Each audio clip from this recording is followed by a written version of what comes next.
نضيء بنورنا الدنيا وننشر في الفضاء أملا ونعلي عزم همتنا فمن طلب العلا وصل.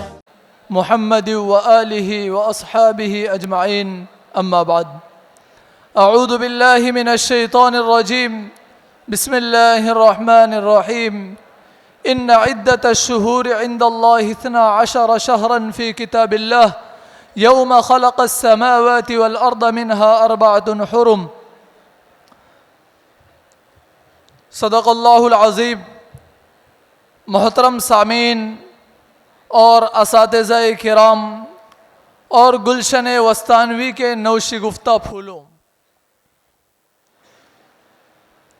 سب سے پہلے ہم اللہ رب العزت کا شکر ادا کرتے ہیں کہ جس نے ہمیں اتنی مبارک مجلس میں بیٹھنے کی توفیق عطا فرمائی، اور شکر ادا کرتے ہیں اس قادر مطلق خدائے ذوالجلال خالق ارض و سما کا، جس کی قصیدہ خوانی کی جھلملاتی تجلیوں سے منور و تابہ ہو کر شمس و قمر اپنی جلوہ فشانی کرتے ہیں۔ خالق مالک کی ستائش کے بعد اب ہم اپنے مقصد اصلی کی طرف رجوع ہوتے ہیں۔ جیسا کہ ہم تمام جانتے ہیں کہ جامعہ ہزا کا یہ خصوصی اور امتیازی وصف رہا ہے کہ رئیس جامعہ، منتظمین جامعہ، مدیر جامعہ اور اراکین بزم انجمن اصلاح الکلام یہ ہمیشہ فکر مند رہتے ہیں کہ اپنے طلباء کی خوابیدہ صلاحیتوں کو کس طرح اجاگر کیا جائے، اور اس کے لیے وہ مختلف مواقع اور مختلف مناسبتوں سے دوران سال انجمنوں اور حفلات کا انعقاد کرتے ہیں۔ انہی حفلات و مسابقات کی ایک کڑی فضیلت محرم الحرام اور یوم عاشوراء ہے۔ محرم الحرام کی فضیلت کے سلسلے میں اللہ تعالیٰ قرآن مجید میں بیان فرماتا ہے، ان عدت الشہور عند اللہ 12 شہرا فی کتاب اللہ یوم خلق السماوات والارض منها 4 حرم، کہ مہینوں کی تعداد تو 12 ہیں لیکن ان میں بھی 4 مہینے محترم ہیں، اور یہ مہینے زمانے جاہلیت میں بھی ان مہینوں کی تعظیم کی جاتی تھی۔ حدیث مبارکہ میں نبی کریم صلی اللہ علیہ وسلم ارشاد فرماتے ہیں، افضل الصیام بعد رمضان شہر اللہ المحرم۔ اسی طرح عاشوراء کے سلسلے میں 2 طرح کی روایات ملتی ہیں، جن میں سے پہلی روایت یہ ہے کہ قریش اس دن روزہ رکھا کرتے تھے۔ نبی کریم صلی اللہ علیہ وسلم نے بھی صحابہ کرام کو روزہ رکھنے کا حکم دیا۔ اور دوسری روایت یہ ہے کہ نبی کریم صلی اللہ علیہ وسلم جب ہجرت کر کے مدینہ طیبہ تشریف لائے تو آپ نے یہود کو دیکھا کہ وہ اس دن روزہ رکھتے ہیں، تو نبی کریم صلی اللہ علیہ وسلم نے ان سے دریافت فرمایا کہ تم اس دن روزہ کیوں رکھتے ہو؟ تو یہود نے جواب دیا کہ اس دن اللہ تعالیٰ نے حضرت موسیٰ علیہ السلام کو فرعون سے نجات عطا فرمائی تھی، اس خوشی میں ہم روزہ رکھتے ہیں۔ تو نبی کریم صلی اللہ علیہ وسلم نے ارشاد فرمایا، نحن اولی بموسیٰ منکم، پھر آپ علیہ السلام نے روزہ رکھنے کا حکم دیا۔ عزیزان بزم، اب اس سنہرے موقع پر اس سے پہلے کہ پروگرام کا باضابطہ آغاز کر دیا جائے، مناسب معلوم ہوتا ہے کہ صدر جلسہ کا انتخاب کر لیا جائے، کیونکہ شریعت نے ہمیں اس کا حکم دیا ہے کہ کسی بھی مجلس کا کوئی میر کارواں ہونا چاہیے، اور اگر کوئی مجلس کا کوئی امیر نہ ہو تو اس مجلس کی جمعیت بکھر جاتی ہے، اس کا شیرازہ بکھر جاتا ہے۔ یوں تو بحمداللہ اس چمن علم و ہنر میں مشفق و مخلص اساتذہ کرام اور معتبر و معزز شخصیات کی کمی نہیں ہے، لیکن رفقا اور احباب کے مشورے سے میری نظر انتخاب ایسی شخصیت پر مرکوز ہو گئی ہے جن کی علمی و فنی خدمات کو دنیا تسلیم کرتی ہے، جن کی تعلیمی و تربیتی سرگرمیوں کا ایک عالم معترف رہا ہے، جس سے میری مراد اس چمن کے بانی خادم القرآن و عامر المساجد حضرت مولانا غلام محمد صاحب وستانوی اطال اللہ عمرہ بالعافیہ ہے۔ حاضرین بزم، اب تنفیذ صدارت کے بعد باضابطہ اس پروگرام کا آغاز کیا جاتا ہے، اور ہماری روایت کو برقرار رکھتے ہوئے اور نبی کریم صلی اللہ علیہ وسلم کے ارشاد کل امر ذی بال لم یبدأ بحمد اللہ فہو اقطع کے تحت ہم قرآن مجید کی تلاوت سے اس جلسے کا آغاز کرتے ہیں۔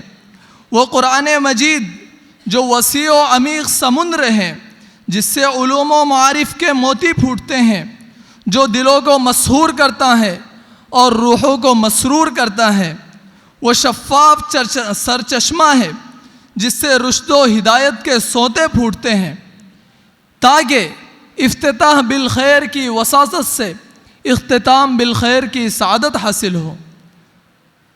تو آئیے اس معجزانہ کلام کے لیے ہم دعوت دیتے ہیں محمد حماد امراوتی کو کہ وہ تشریف لائے اور تلاوت کلام سے ہم سامعین کو مستفیض فرمائے۔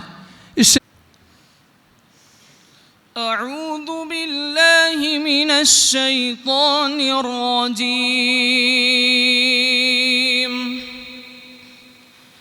بسم اللہ الرحمن الرحیم۔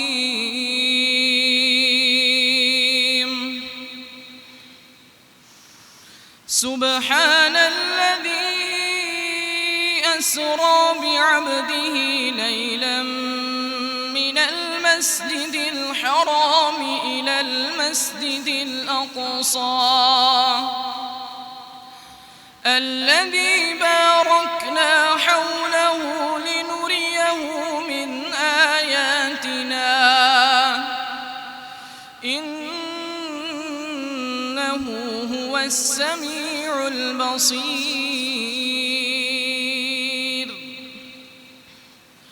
وآتينا موسى الكتاب وجعلناه هدى لبني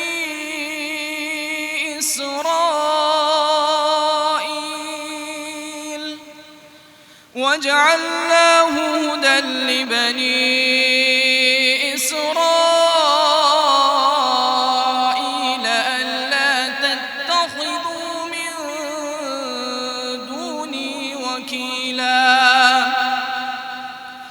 ذرية من حملنا مع نوح إنه كان عبدا شكورا۔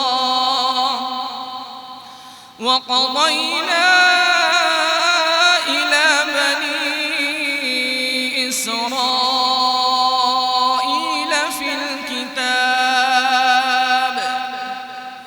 لتفسدن في الأرض مرتين ولتعلن علوا كبيرا۔ فإذا جاء وعد أولاهما بعثنا عليكم عبادا لنا أولي بأس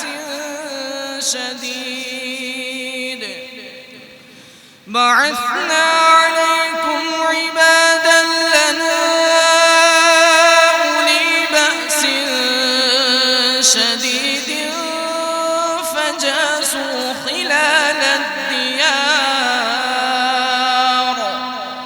وكان وعدا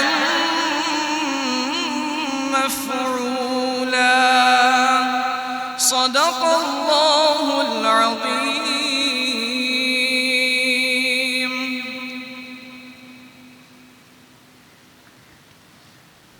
ماشاء اللہ موصوف بہت ہی بہترین انداز میں تلاوت کلام فرما رہے تھے۔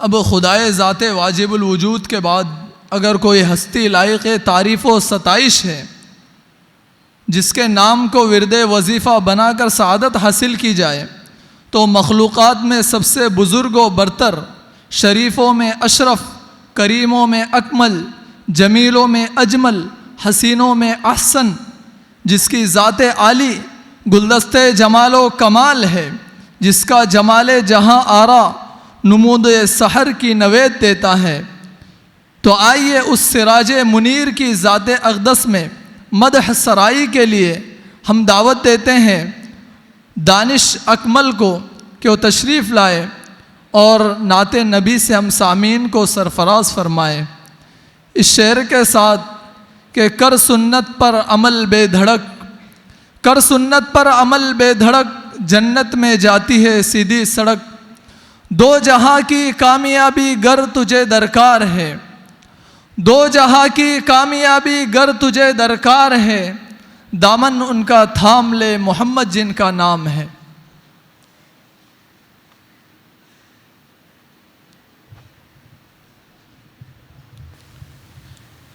السلام علیکم ورحمۃ اللہ وبرکاتہ۔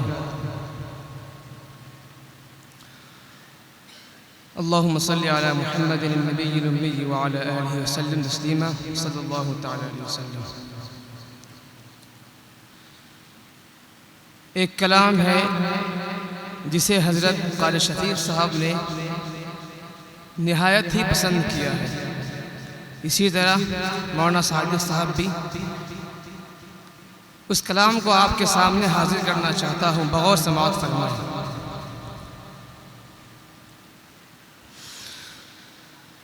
تمنا ہے دل کی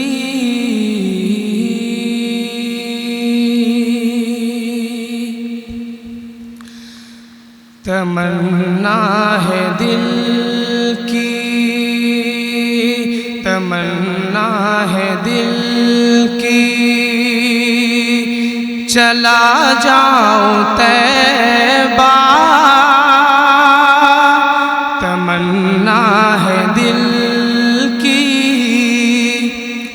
چلا جاؤں طیبہ درودوں کی ڈالی سجاتے سجاتے تمنا ہے دل کی چلا جاؤں طیبہ درودوں کی ڈالی سجاتے سجاتے سجاتے سجاتے نکل جائے ہر درد و غم میرے دل کا نکل جائے ہر درد و غم میرے دل کا غبار مدینہ اڑاتے اڑاتے نکل جائے ہر درد و غم میرے دل کا غبار مدینہ اڑاتے اڑاتے تمنا ہے دل کی چلا جاؤں طیبہ درودوں کی ڈالی سجاتے سجاتے اور جدائی میں طیبہ جدائی میں طیبہ کہ دل رو رہا ہے جدائی میں طیبہ کی دل رو رہا ہے نہ شب ہے گزرتی نہ دن کٹ رہا ہے نہ شب ہے گزرتی نہ دن کٹ رہا ہے، جدائی میں طیبہ کی دل رو رہا ہے، نہ شب ہے گزرتی نہ دن کٹ رہا ہے، نہ دن کٹ رہا ہے، ابھی دیر کتنی، ابھی دیر کتنی لگے گی الہی، ابھی دیر کتنی لگے گی الہی، مقدر کو میرے جگاتے جگاتے ابھی دیر کتنی لگے گی الہی، مقدر کو میرے جگاتے جگاتے، تمنا ہے دل کی چلا جاؤں طیبہ، درودوں کی ڈالی سجاتے سجاتے، تمنا ہے دل کی، نگاہوں میں جب سے بسا ہے مدینہ،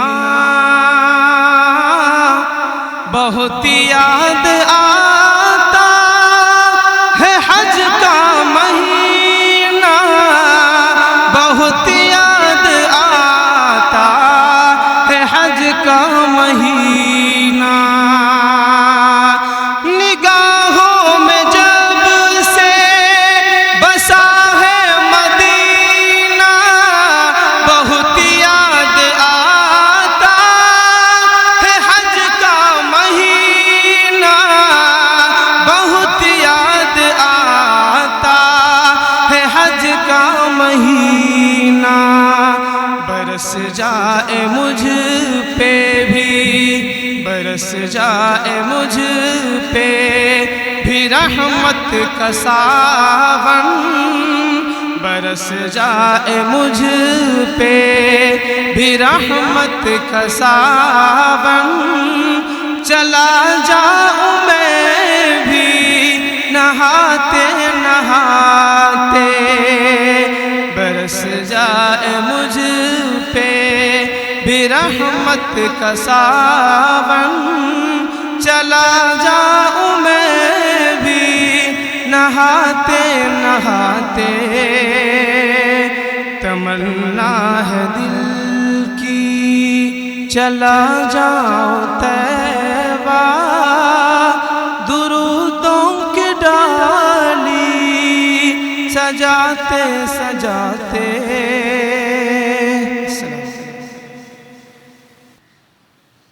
والصلاة والسلام على سيد الأنبياء والمرسلين وعلى آله وصحبه أجمعين، أما بعد، فقد قال النبي صلى الله عليه وسلم: أفضل الصيام بعد رمضان شهر الله المحرم۔ اساتذہ کرام اور معزز سامعین،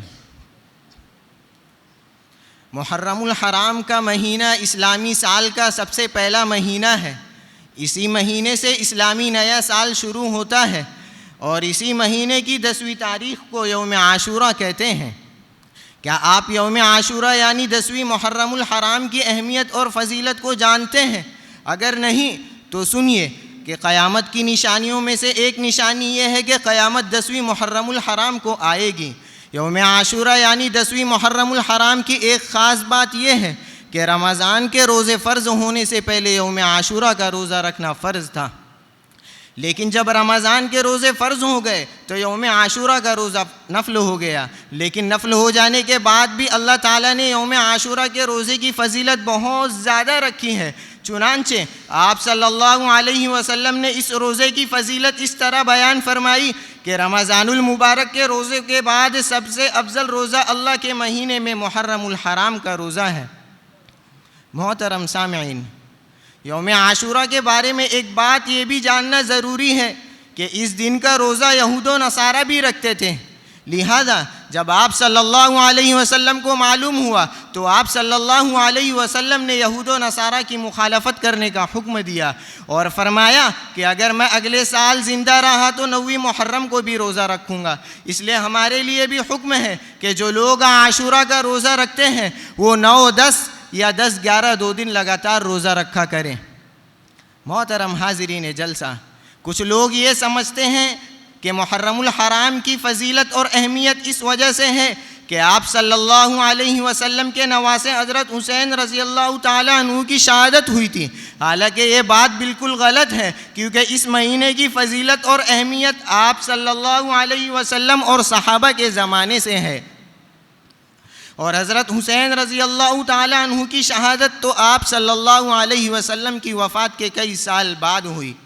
لیکن بڑے افسوس کی بات ہے کہ کچھ لوگ ماہ محرم میں حضرت حسین کی شہادت کی وجہ سے اس مہینے کو غم کا مہینہ سمجھتے ہیں، اور اس مہینے میں نہ تو شادی بیاہ کرتے ہیں اور نہ ہی کوئی دوسرا خوشی کا کام کرتے ہیں، اور کچھ ناسمجھ لوگ حضرت حسین کے غم میں تعزیہ بناتے ہیں، سواریاں اٹھاتے ہیں، ماتم اور نوحہ کرتے ہیں، اس دن خاص قسم کا کھانا بناتے ہیں۔ لیکن میں ان لوگوں کو یہ بتلانا چاہتا ہوں کہ اسلام میں یہ سب چیزوں کی بالکل اجازت نہیں ہے، اور یہ سب چیزیں اسلام میں بدعت اور خرافات ہیں، گناہ کبیرہ اور حرام ہے، اس لیے ہمیں بھی یہ سب چیزوں سے بچنا چاہیے۔ آخر میں ایک شعر کہہ کر اپنی تقریر کو ختم کرتا ہوں۔ ماتم وہ کرے جو منکر ہے حیات شہداء کے، ماتم وہ کرے جو منکر ہے حیات شہداء کے، ہم زندہ جاوید کا ماتم نہیں کرتے۔ وآخر دعوانا ان الحمد للہ رب العالمین۔ ماشاء اللہ حضرات، یہ تھے رفیق محترم محمد انس سلمہ جو یوم عاشورہ کی فضیلت پر گفتگو کر رہے تھے۔ اب آئیے ہم پھر آواز دیتے ہیں اسی جادوئی شیش محل کے ایک ایسی کڑی جو انشاءاللہ آپ کے سامنے شہادت حسین پر گفتگو کریں گے۔ میں اپنے رفیق محترم محمد کاشف جے پور متعلم دور حدیث سے درخواست کرتا ہوں کہ آپ تشریف لائیں اور اپنی متعینہ عنوان پر تقریر پیش فرمائیں۔ میں موصوف سے درخواست کرتا ہوں کہ وہ تشریف لائیں۔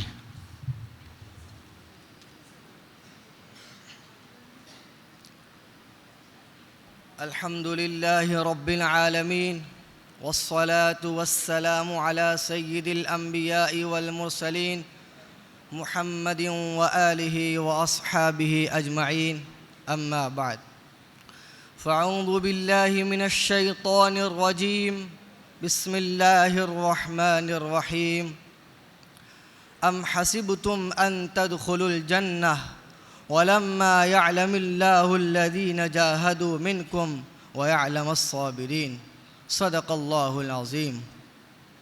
سامعین کرام، جب ہم تاریخ کے اوراق پلٹ کر دیکھتے ہیں تو ہمیں ہر قدم پر اسلام کے خاطر قربانیاں دینے والوں کی معصوم شکلیں نظر آتی ہے۔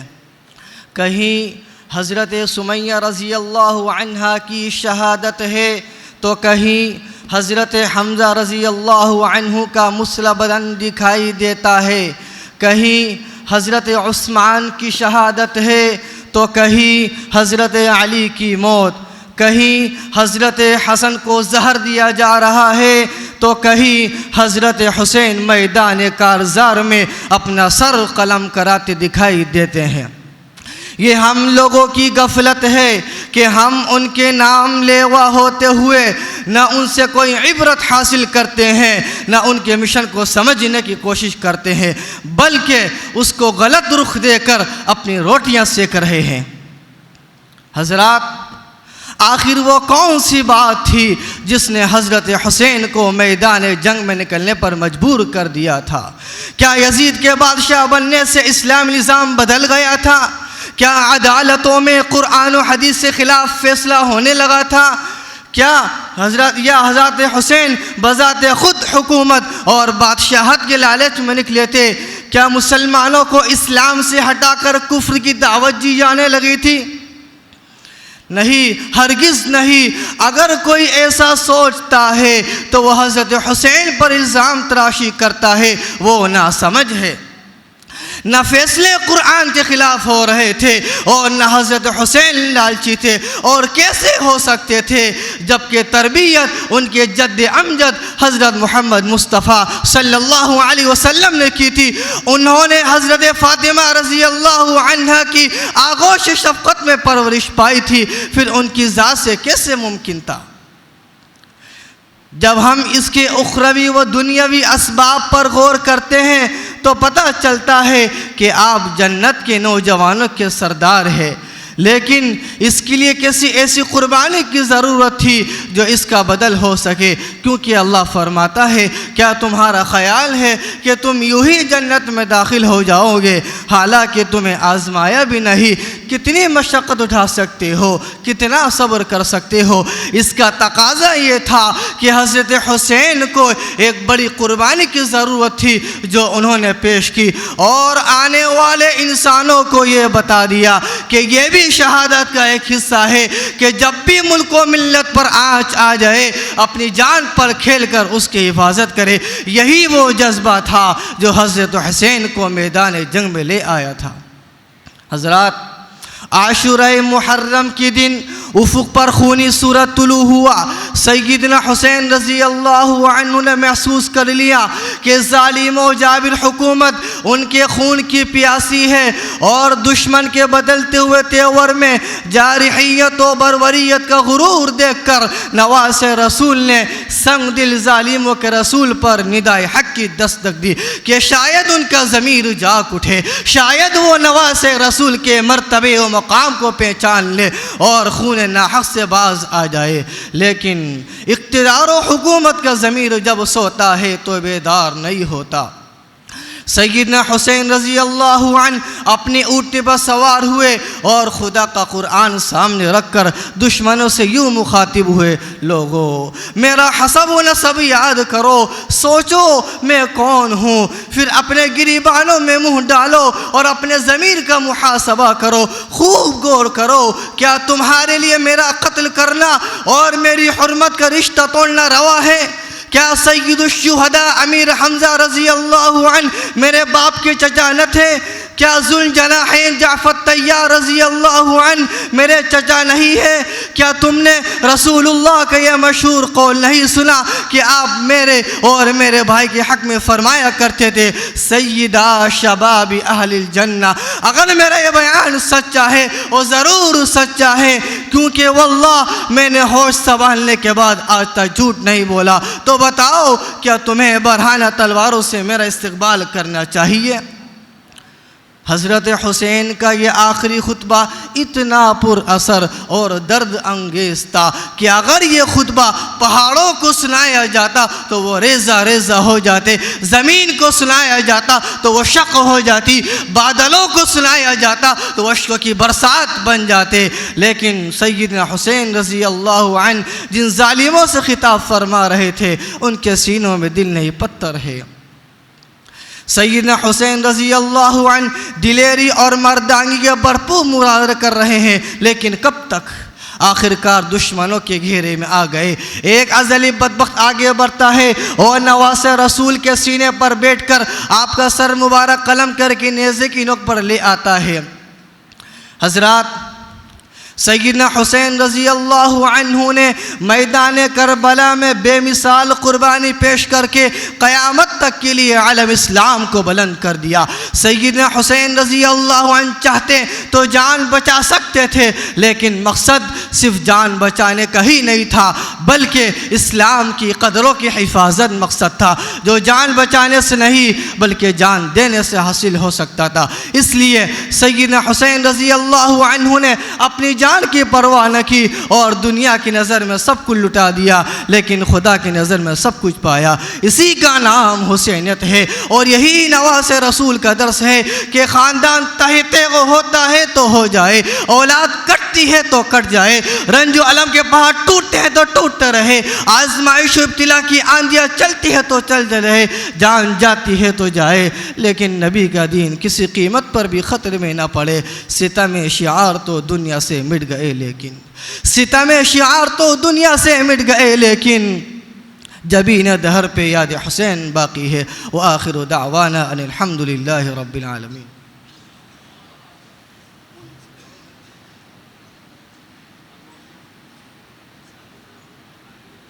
یہ تھے محمد کاشف جے پور، جو اپنی متعینہ عنوان پر گفتگو کر رہے تھے، اور یہ کہتے ہوئے رخصت ہو گئے کہ امت کے واسطے در کھولتا رہا، امت کے واسطے در کھولتا رہا، لفظوں کو آئینے کی طرح تولتا رہا، قربان میرا سر ہے محمد کے نام پر، نیزے پہ سر حسین کا یہ بولتا رہا، نیزے پہ سر حسین کا یہ بولتا رہا۔ آئیے ہم پروگرام کی اگلی کڑی کی طرف رجوع ہوں۔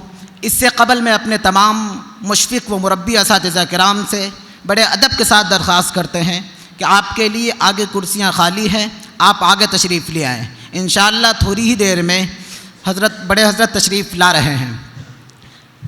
آئیے اس کے بعد پھر تقریر کے لیے میں محمد سفیان اڑیسہ سے درخواست کرتا ہوں کہ وہ تشریف لائے اور اپنے متعینہ عنوان یوم عاشوراء اور حقیقت شہادت پر گفتگو فرمائیں۔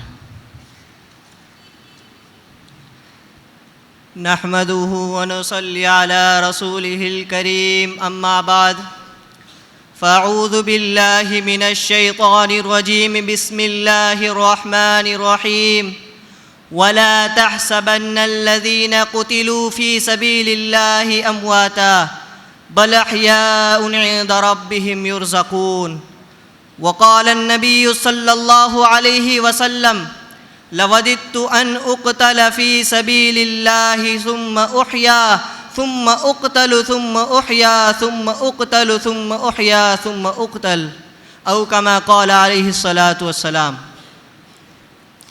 قابل قدر اساتذہ اکرام و سامعین اعظام، آج مسلمانوں کی زندگی میں یوم عاشوراء کی فضیلت و اہمیت کی بہت ساری وجوہات ہیں۔ ان وجوہات میں سے ایک سب سے بڑی وجہ یہ ہے کہ اس دن اس تاریخ میں حضرت حسین رضی اللہ عنہ شہید ہوئے۔ آج مسلمانوں کا یہ سمجھنا کہ اس دن کو جو فضیلت و اہمیت حاصل ہے وہ صرف شہادت حسین کی وجہ سے ہے، کسی اور وجہ سے نہیں ہے۔ میرے دوستو، یہ صحیح نہیں ہے۔ اصل بات تو یہ ہے کہ اس دن کی فضیلت تو شہادت حسین سے بہت پہلے حضور صلی اللہ علیہ وسلم کے زمانے سے چلتی آ رہی ہے۔ البتہ اتفاق سے اسی تاریخ میں حضرت حسین رضی اللہ عنہ شہید ہوئے، لہٰذا آج مسلمان اس تاریخ کو بڑی فضیلت و اہمیت سے منا رہے ہیں۔ برادران اسلام، بڑے افسوس اور دکھ کی بات تو یہ ہے کہ آج ہمارے مسلمان شہادت کی وجہ سے اسی مہینے میں نہ شادی بیاہ کرتے ہیں، نہ کوئی خوشی کا کام کرتے ہیں، نہ دیگر امور انجام دیتے ہیں۔ میں بس ان سے پوچھنا چاہتا ہوں، یہ مہینہ جو غم کا مہینہ ہے، کیا یہ اس وجہ سے کہ اسی تاریخ میں حضرت حسین رضی اللہ عنہ شہید ہوئے؟ اگر واقعی یہی جواب ہے تو میں آپ کو زور دے کر کہتا ہوں، اس سے نہ اس مہینے کو غم کا مہینہ کہا جا سکتا ہے، نہ اسی تاریخ کو غم کی تاریخ کہی جا سکتی ہے۔ اس لیے کہ میرے دوستو، یہ شہادت تو مومن کے لیے کوئی غم کی بات نہیں ہے، بلکہ یہ تو خوشی کا سودا ہے۔ یہی وہ شہادت ہے جس کی تمنا خود رسول اللہ صلی اللہ علیہ وسلم نے کی تھی۔ چنانچہ فرمان رسالت ہے، لوددت ان اقتل فی سبیل اللہ ثم احیا ثم اقتل ثم احیا ثم اقتل ثم احیا ثم اقتل۔ میرا جی یہ چاہتا ہے، میرا دل یہ کرتا ہے کہ میں اللہ کے راستے میں قتل کر دیا جاؤں، پھر زندہ کیا جاؤں، پھر قتل کیا جاؤں، پھر زندہ کیا جاؤں، پھر قتل کیا جاؤں۔ ہاں میرے دوستو، یہی وہ شہادت ہے جس کی دعا حضرت عمر فاروق رضی اللہ عنہ نے مانگی تھی، اللہم ارزقنی شہادتاً فی سبیلک واجعل موتی ببلد رسولک۔ اے اللہ، مجھے تیری راہ میں موت عطا فرما اور تیرے رسول صلی اللہ علیہ وسلم کے شہر میں موت دے۔ میرے دوستو، یہی وہ شہادت ہے جس کی دعا حضرت علی رضی اللہ عنہ نے کی تھی۔ جب آپ پر قاتلانہ حملہ ہوا اور آپ کے جسم سے آپ کے بدن سے روح پرواز کر رہی تھی تو آپ کے زبان پر بس یہ کلمات جاری تھے، فزت ورب الکعبہ، کعبے کی رب کی قسم میں تو کامیاب ہو گیا۔ اب سوچئے، غور کیجئے، کیا اتنی عظیم شے جس کی تمنا خود رسول اللہ صلی اللہ علیہ وسلم نے کی ہو، جس کی دعا حضرت عمر فاروق رضی اللہ عنہ نے مانگی ہو، جس کے حصول پر حضرت علی رضی اللہ عنہ نے اپنے آپ کو کامیاب قرار دیا ہو، کیا یہ چیز کوئی غم کی چیز ہو سکتی ہے؟ نہیں، ہرگز نہیں۔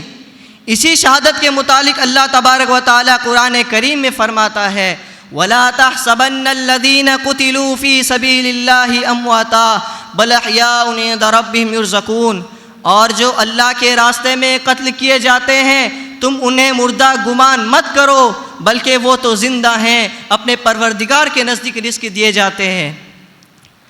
اب یہاں ایک سوال پیدا ہوتا ہے کہ شہید کے زندہ ہونے اور رزق دیے جانے کا مطلب کیا ہے؟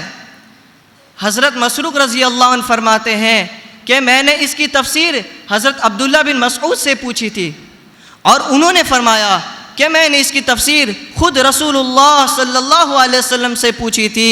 نیز رسول اللہ صلی اللہ علیہ وسلم نے فرمایا شہید کے زندہ ہونے اور رزق دیے جانے کا مطلب یہ ہے کہ ان کے روح سبز پرندوں کے قالب میں ہے، ان کے لیے وہ قندیلیں ہیں جو عرش سے لٹکی ہوئی ہیں، اور وہ جنت میں جدھر چاہتے ہیں سیر کرتے ہیں، پھر انہیں دوبارہ قندیلوں میں لا کر بند کر دیا جاتا ہے۔ ایک مرتبہ اللہ تبارک و تعالیٰ نے ان پر نظر ڈالی اور فرمایا ہل تشتہون شیئا، کیا تم کچھ چاہتے ہو؟ تو انہوں نے کہا اے باری تعالیٰ ہم تو جنت میں خوشحال ہیں، ہمیں جنت میں کچھ نہیں چاہیے۔ پھر جب اللہ تبارک و تعالیٰ نے اسی سوال کو 3 مرتبہ پوچھا تو انہوں نے فرمایا یا ربی نرید ان ترد ارواحنا فی اجسادنا حتی نقتل فی سبیلک مرۃ اخری، اے اللہ ہم یہ چاہتے ہیں کہ ہم دوبارہ دنیا میں بھیجے جائیں اور دوبارہ تیرے راستے میں قتل کیے جائیں۔ اب بس میں ایک شعر کہہ کر اپنی بات کو ختم کر رہا ہوں۔ فدا کر دے جو بحر دین و ایمان سر بھی و سینہ بھی، فدا کر دے جو بحر دین و ایمان سر بھی سینہ بھی، مبارک اس کا مرنا بھی مبارک اس کا جینا بھی۔ وآخر دعوانا ان الحمد للہ رب العالمین۔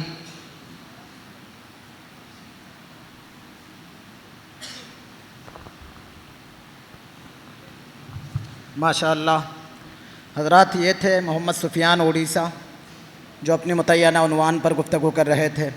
اب آئیے پھر تقریر پیش کرنے کے لیے میں جنید احمد راجستان ان سے درخواست کرتا ہوں کہ وہ تشریف لائے اور اپنے متعینہ عنوان حسینیت کیا ہے اس پر تقریر پیش فرمائیں۔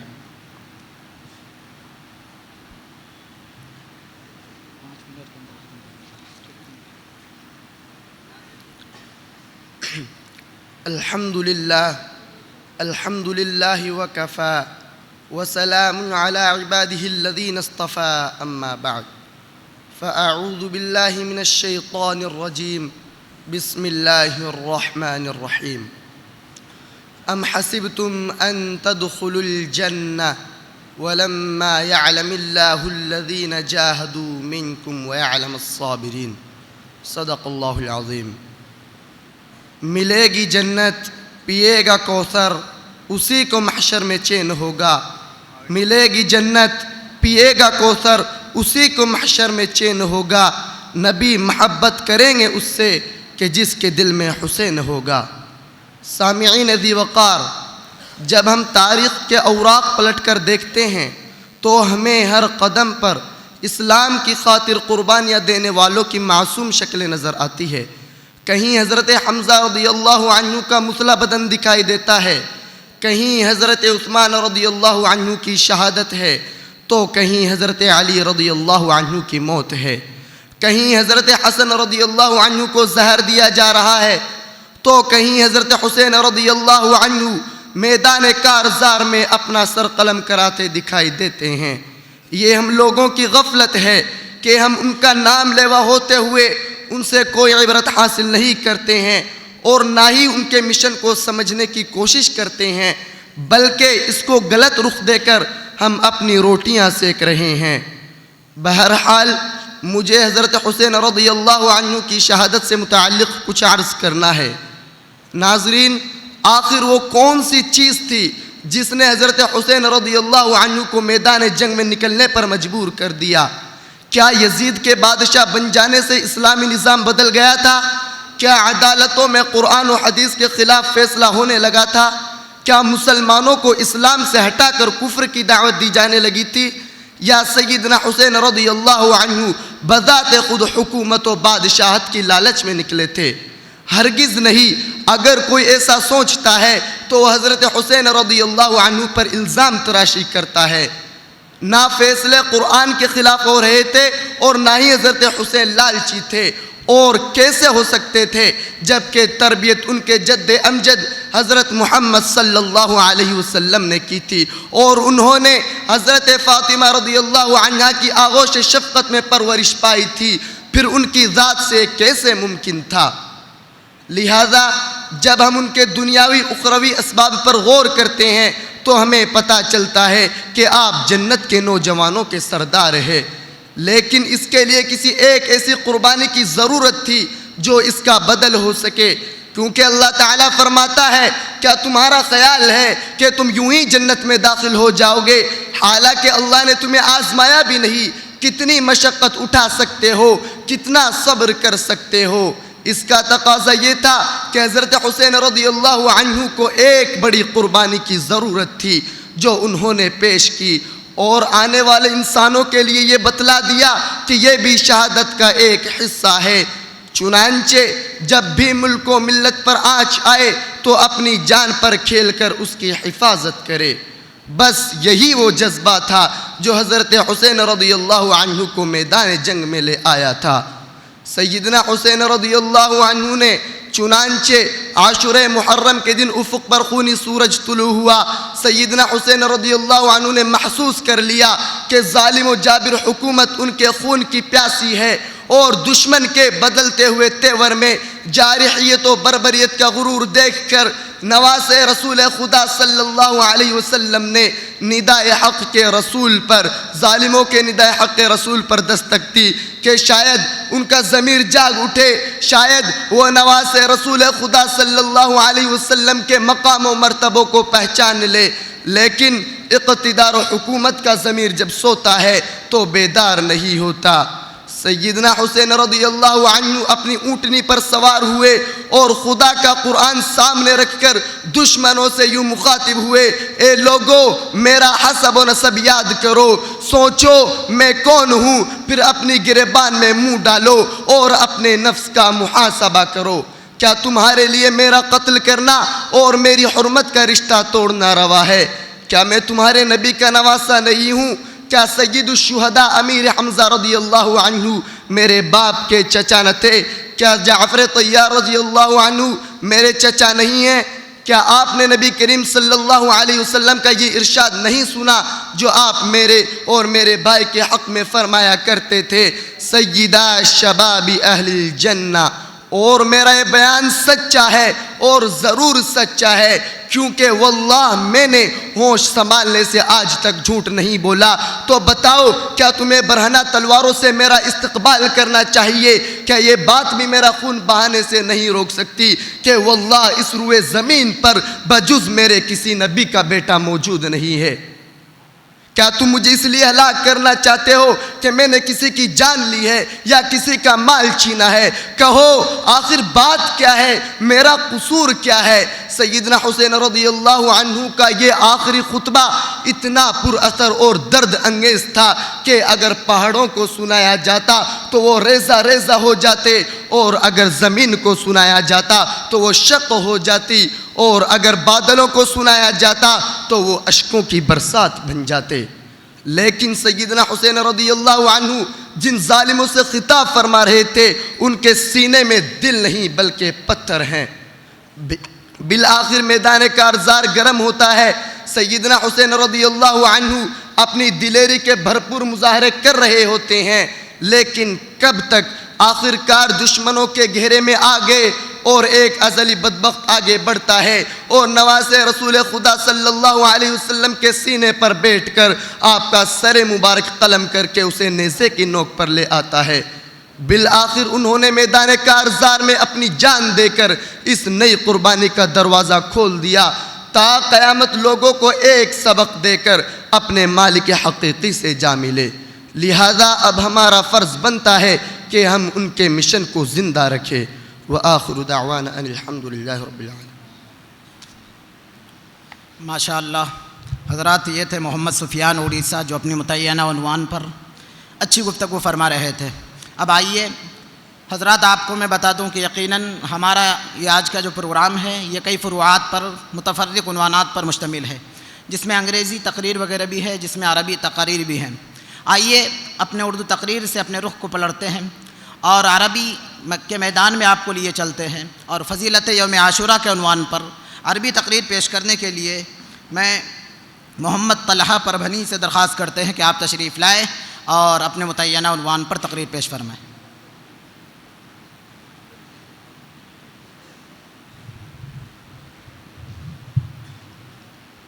الحمد لله على نعمه التي لا تعد ولا تحصى، والصلاة والسلام على سيدنا ونبينا محمد وعلى آله وصحبه بدور الدجى وليوث الوغى. أما بعد، أيها الحفل الكريم، إن عاشوراء يوم عظيم من أيام الله عز وجل، يوم نصر الله فيه أولياءه وخذل أعداءه، نجى فيه موسى قومه وأغرق فرعون وقومه. من أجل ذلك فضل الله هذا اليوم العظيم وشرع صومه. وبين النبي صلى الله عليه وسلم فضل يوم عاشوراء في أحاديث كثيرة، ففضله ثابت ولا شك فيه، ولكن ضل كثير من الناس عن الصراط السوي واخترعوا أفعالا في عاشوراء لم يأذن بها شرعنا، بل هي أفعال مخالفة لما جاء في الكتاب والسنة ولما عليه سلف هذه الأمة من الصحابة والتابعين. وهؤلاء المبتدعون لهم فيه منهجان: المنهج الأول ينتهجه أكثر الفرق الباطنية، جعلوه مأتما على قتل الحسين بن علي رضي الله عنهما، وما اتخذ المسلمون يوم وفاتهما مناحة ينوحون فيها. وقتل الخلفاء الثلاثة عمر وعثمان وعلي رضي الله عنهم، ولا يجمع في كتابه المبين. وما جعلت الأيام التي توافق أيام قتلهم من كل عام بشعائر لرثائه والحزن عليه، مع أن أمة الإسلام ما فترت في شيء أعظم من فقدها لحبيبها وصفيها محمد بن عبد الله عليه الصلاة والسلام. وكذلك المسلمون متفقون على أن الخلفاء الأربع أبا بكر وعمر وعثمان وعليا أعلى منزلة في دين الله تعالى من الحسين رضي الله عنه لسابقتهم في الإسلام والهجرة وصحبتهم للنبي صلى الله عليه وسلم زمنا طويلا وأعمالهم الجليلة في الإسلام. وقد بشرهم النبي صلى الله عليه وسلم بالجنة، ومع ذلك لم يتخذ المسلمون أيام فقدهم مناحة عليهم. ومن خلفائه الأربعة الراشدين المهديين، نعوذ بالله من الضلال. أما المنهج الثاني فهو مقابل لمنهج هؤلاء الضلال، وقد نهجه النواصب ومن تبعهم من الجهال، فاتخذوا من يوم عاشوراء عيدا وخصوه بعبادات لم تأت في شرع الله عز وجل، كزيارة القبور فيه وتخصيصه بالصدقة وقراءة سورة فيها ذكر قصة موسى مع فرعون في فجره وقيام ليلته وإحيائها بالذكر، وكذلك ما يفعلونه في عاشوراء من الاغتسال والاكتحال والتطيب والذبح فيه وطبخ طعام خاص له. وبعضهم والعياذ بالله يظهر الفرح والشماتة بقتل الحسين رضي الله عنه، فكل هذا أيضا من الضلال، وكلا الفريقين قد ضل عن الحق وأضاع السنة وارتكس في البدعة، فلم يرد عن النبي صلى الله عليه وسلم.